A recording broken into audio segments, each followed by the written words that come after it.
Welcome to JonGetsGames. Today I'll be reviewing Gold West. In this 2 to 4 player game, you will be using a Mancala style track in order to evaluate your turns and build encampments and settlements all throughout a valley in order to mine a whole bunch of minerals and use it in many different ways. You score victory points for all sorts of things in this game.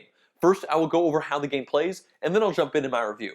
Here's the starting setup for a 4-player game of Gold West. First of all, we randomly placed all these large tiles down that each have 7 spots for these little colored terrain discs.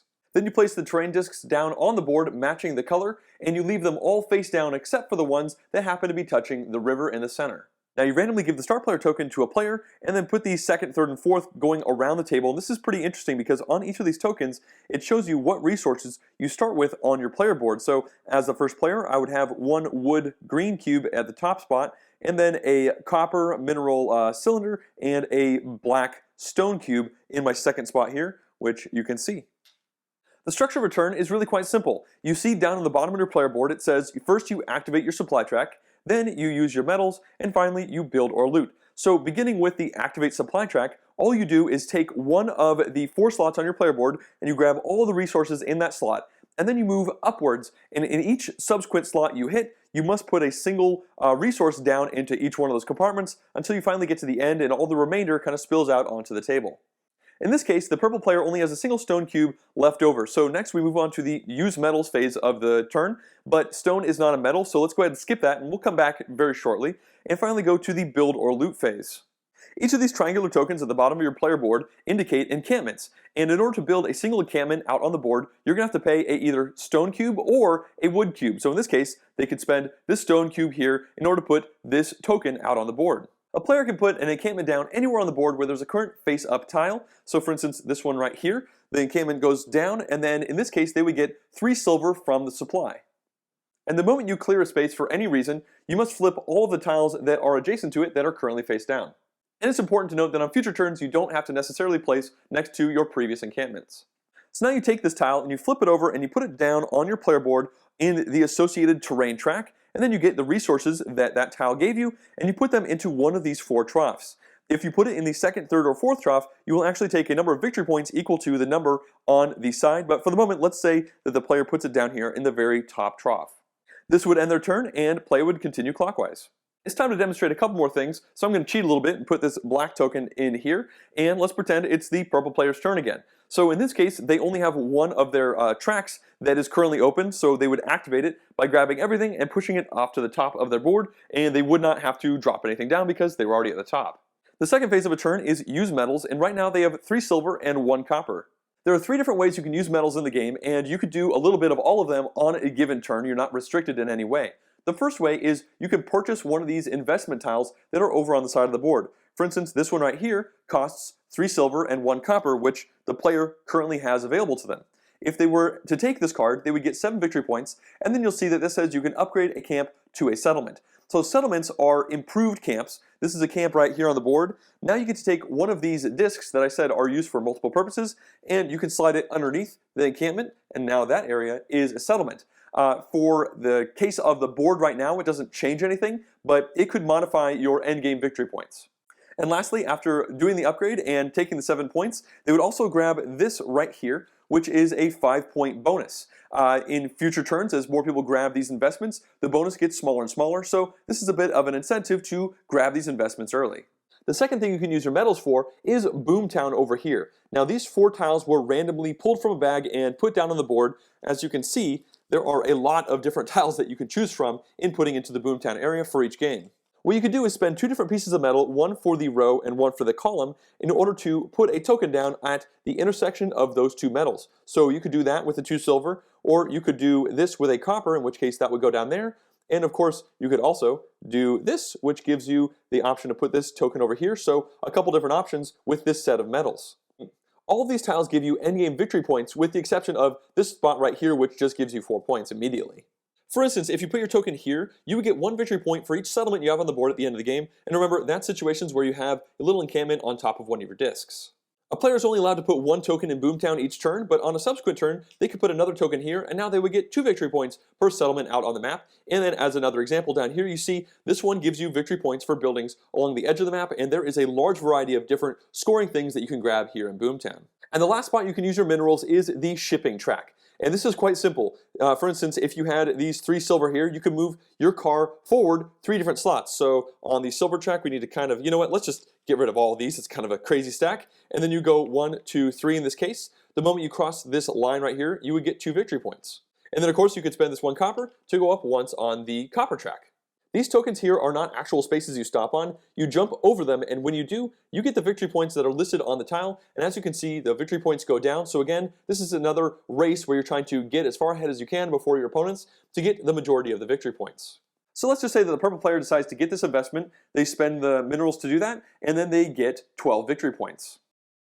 And then, of course, they would do their upgrade action. And one other thing happens when you turn an encampment into a settlement. And that is that the terrain bonus you put down now counts as 2 slots along the track. And now we would go into the build or loot phase. And I mentioned before you could spend a wood and a stone. And when you do this, you actually build a settlement out on the board immediately. So you would take both of these and put them out. And let's say that they decided to go over here. So that would immediately flip all of these tiles because they are now adjacent to a spot that got cleared. And then they put this token down on the board. But again, settlements let you bump up 1 extra spot. So you put it here instead of here for an encampment.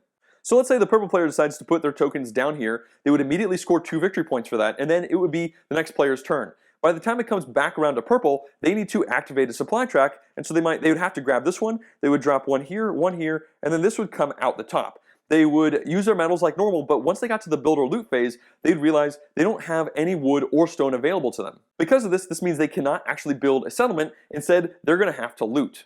When you loot the board, the first thing you do is put an encampment down in the wanted area, and you immediately lose 1 victory point. Then you could take a face-up tile from anywhere on the board. For instance, they could grab this one right here, and you don't put anything in that spot. It's going to stay vacant, but of course you flip over the tiles that are adjacent to that spot.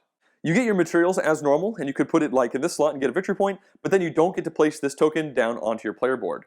And that's how you play the game. In a 4-player game, you will all take 10 turns. In a 2- or 3-player game, you will each take 12 turns. Once everybody has taken all of those turns, we will go into endgame scoring. First of all, you would evaluate any tokens you have down here on Boomtown, giving you victory points for all sorts of things. Next up, the person who has put the most of these encampment tokens down in the wanted area is going to lose 1 more victory point per encampment token. And then the person who puts the second most is going to lose 1 victory point for every 2 encampment tokens that they put down here. Now each player gets 2 points per building in the largest contiguous group out here on the map. So right now this is a group of 1 and this is a group of 1. So there is a reason to try and put your buildings together because you'll get 2 points per each in the largest one, but you don't necessarily have to. And finally we score for majorities in the 4 different terrain types. And this means that the person who went the highest along the forest track is going to get 8 points, and the person who went second highest will get 4 points, and then on the gold track, 9 and 5, etc., all the way down the line. Once you've done that, you see who has the most victory points, and they're the winner. Alright, now let's start the review of Gold West, and we'll begin with a couple positive points. The first of these has to do with that Mancala action track. Now this is far from a new mechanism where you pull everything out of one slot and you drop one thing off in every single slot until you run out.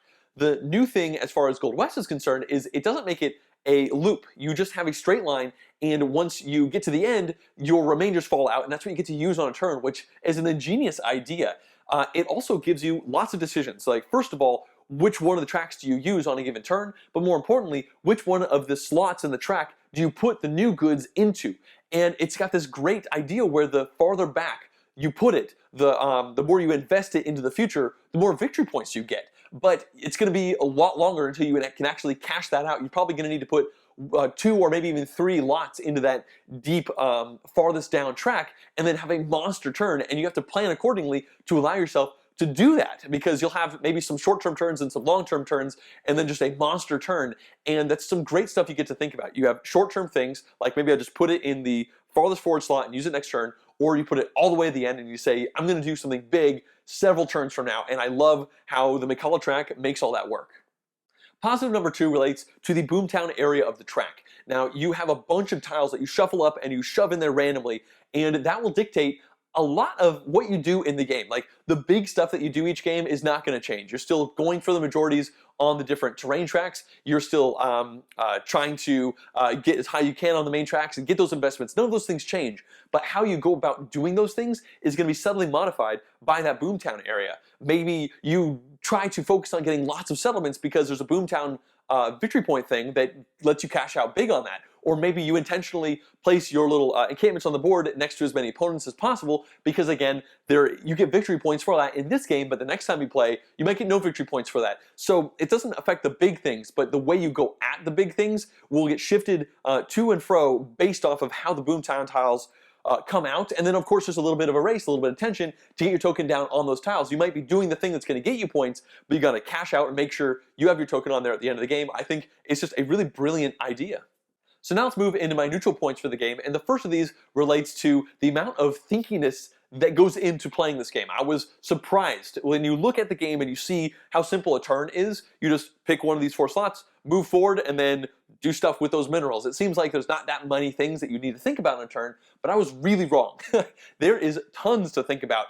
When it's not your turn, you really should be looking at the board and trying to make plans and figure out what you're going to do. And sure, an opponent might do something before it's your next turn that will screw up your plans, but you still need to be making plans because there's so many different things. You are kind of point salad all over the place. You have the investments where you can dump a bunch of minerals. You got the tracks that you want to be first to get the really big cash outs for those, and then you constantly need to be paying attention to the majorities in the different terrains. There is just many different avenues to split your mind up, and I enjoy thinking about a lot of these different things, but there also is analysis paralysis issues that I bumped into, especially late game, where certain people, especially people who are prone to analysis paralysis, can really tunnel down very hard on the numerous different options that they have available to them. Even just trying to figure out what spot to go on the board can be an arduous decision, especially when you get into the late game. So that's something you should definitely know. This looks like it might be a light Euro game, but in my opinion, it's definitely medium, if not a bit medium heavy for my taste. Neutral point number 2 relates to a couple areas of fiddliness when you're playing the game. The production quality of the game is stunning, really. It's just a gorgeously made game. It's got thick cardboard components. I love the way the Boomtown all snaps in together. But when you look specifically at those mineral tracks, you've got these great wooden pieces that are printed and they look awesome, but when you try to put a 4-player game and you put all the cabooses in that area, it just becomes a mess. Like the tracks were not big enough. I don't think it was thought about enough. Like maybe they were going to be small cubes and then at the last minute they upgraded to these awesome cabooses, and it works, but kind of just barely. And you need to like leave cabooses off and stack them up, and I don't love the way that area looks, and I don't love how prone it is to potential mistakes and fiddliness. And the other thing is just with the tiles out on the board, it seems like every single time I played the game, for pretty much everyone who's playing the game, people have forgotten to flip tiles over when they put a new encampment down, and you realize it either on the next turn or maybe a couple turns later.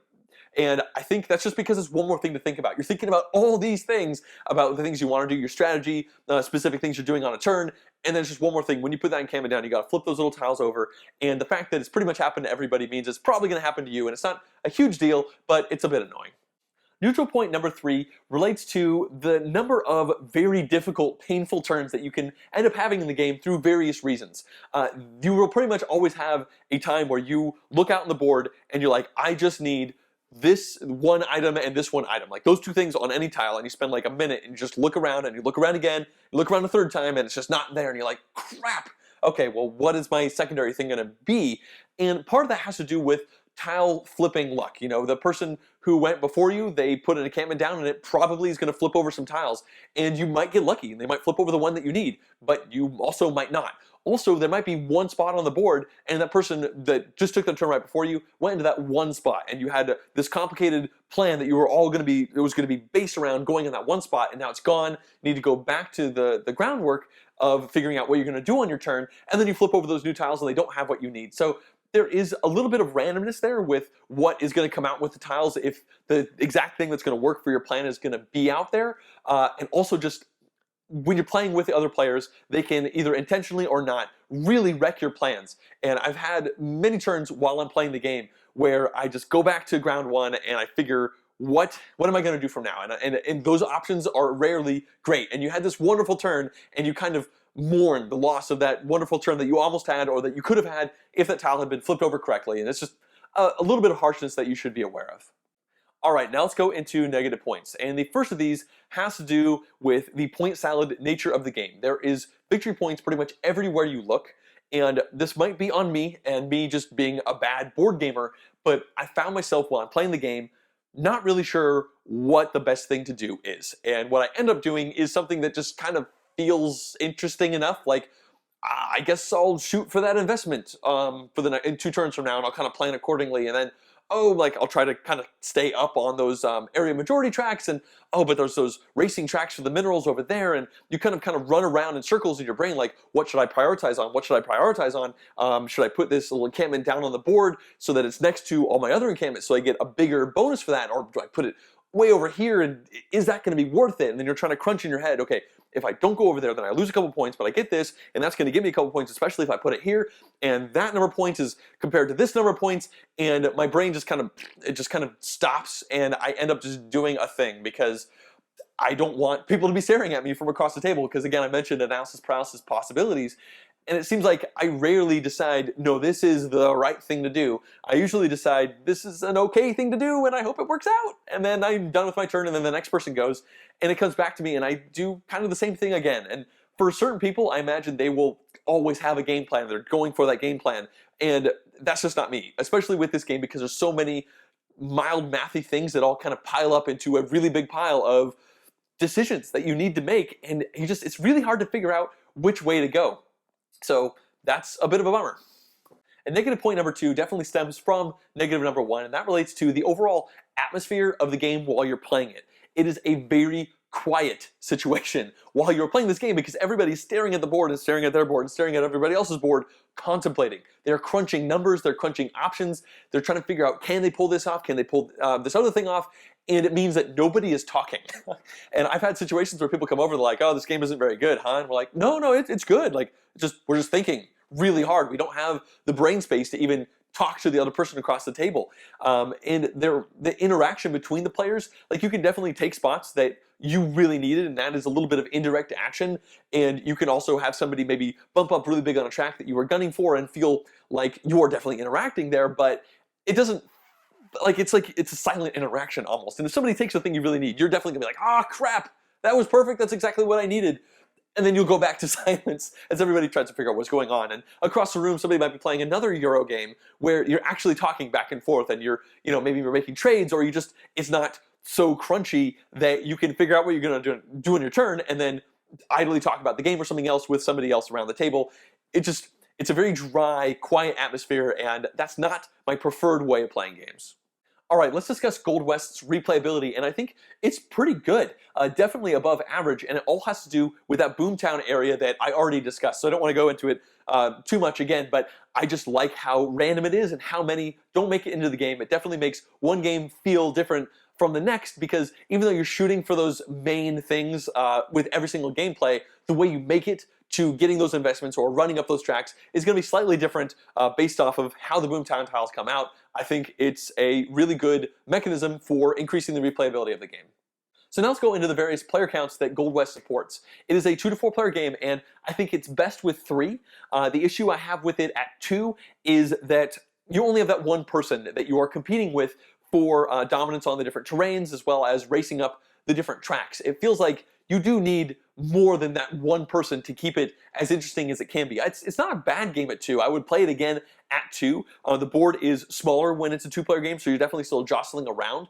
But then you flip over to the 4-player game, and it's very tight. The board is bigger, but you are all in each other's business like crazy, and analysis paralysis can definitely become an issue, especially late game. The last 3 rounds going around the table can take forever because there's so many things going on, and you can start to tell that you only have X number of turns to figure it out. So then you start mathing out, what can you do in 3 turns? Then what can you do in 2 turns? And it definitely slows down. The 3-player game has the same size board as the 4-player game, but because there's one less player, it's more open. You can have more options. You're gonna be less constricted by the different tiles you can go, and also just being squeezed out of an area where you're trying to make consecutive encampments. So I think 3 is definitely the best way to play it, but it's fine at 2 and 4. I wouldn't say don't play it at either of those counts. In conclusion, I think that Gold West is a very well-designed board game, but I don't think it's necessarily for me. I've had fun playing it, but it's almost been a little too close to work as I'm crunching through all the different things that are going on a turn. When I first heard about the game and I got pretty excited about it, I didn't realize just how thinky and point salady it was going to end up being. And I'm okay with having points for all sorts of different things in a game, but I have an issue when I start to not know what I should actually go for, even in the game. Like, about 1/3 to 2/3 through a game, I feel like I should be like, okay, this game I'm going for X, and just follow through that plan. And I never really had that feeling in Gold West. I still felt like I was kind of trying to do everything at once and kind of doing it all poorly, and maybe that's why I haven't won the game yet. Maybe I should be dedicating to one specific thing, but it hasn't really clicked in to make sense for me there. I do think that the way the Mancala system works is brilliant. I think that the production value of the game is really great, and I think if you like medium to heavyweight Euro games, you very likely will very much like this game. But if you or the people you play with a lot are prone to analysis paralysis, you definitely need to know it can creep in a pretty big way with this game. So ultimately, I recommend it to people who enjoy those medium to heavyweight Euros. But if you are looking at this and you think that it looks relatively simple, I would caution you that it definitely is not, at least from my perspective. If you'd like to see more in-depth board game reviews like this one, as well as full game playthroughs and vlogs, please subscribe to my channel. Also, you can directly support the channel at patreon.com/JonGetsGames. Thanks for watching.